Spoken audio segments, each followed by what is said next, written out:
সুপ্রিয় দর্শকবৃন্দ, আসসালামু আলাইকুম। কেমন আছেন আপনারা? আশা করি আল্লাহর রহমতে ভালো আছেন। যদি চ্যানেলটি ভালো লাগে অবশ্যই চ্যানেলটি সাবস্ক্রাইব করুন, পাশে রাখবেন। প্রতিদিনের মতো আজকে এক আপুকে আমার চ্যানেল হাজির করেছি। মিডিয়া কি কারণে আসছে সেটা আপনাকে শোনাবো। আসসালামু আলাইকুম আপু, ওয়ালাইকুম আসসালাম। ভালো আছেন? আলহামদুলিল্লাহ ভালো। আপনি কেমন আছেন? ভালো আছি। আপুর মনটা তো খারাপ কে? মন তো খারাপ হইবই না। একা একা জীবন কাটানো। একা একা জীবনযাপন। হুম, আগে কি বেশি দিয়েছিল? হ্যাঁ হইছিল। স্বামী আছে নাকি নাই? ডিভোর্স হয়ে গেছে। ডিভোর্স দিয়ে গেছে গা। যাই হোক, দুষ্টুগুরু থেকে শূন্য গোল অনেক ভালো না? হ্যাঁ, তো অনেকদিন ধরে একা একা থাকেন না? হ্যাঁ। একা আর ভালো লাগে না? না।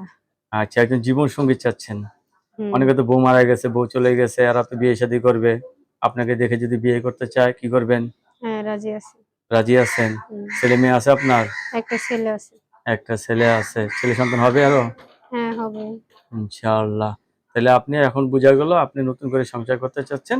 ছেলে হোক না বয়স্ক, আপনার তরফ থেকে কোনো ধরনের সমস্যা নাই, না? ঠিক না? না সমস্যা নেই। আপনার কাছে ধন্যবাদ আমার চ্যানেলে সময় দেওয়ার জন্য। পরবর্তী একটা মিট ভিডিওর জন্য অবশ্যই অপেক্ষা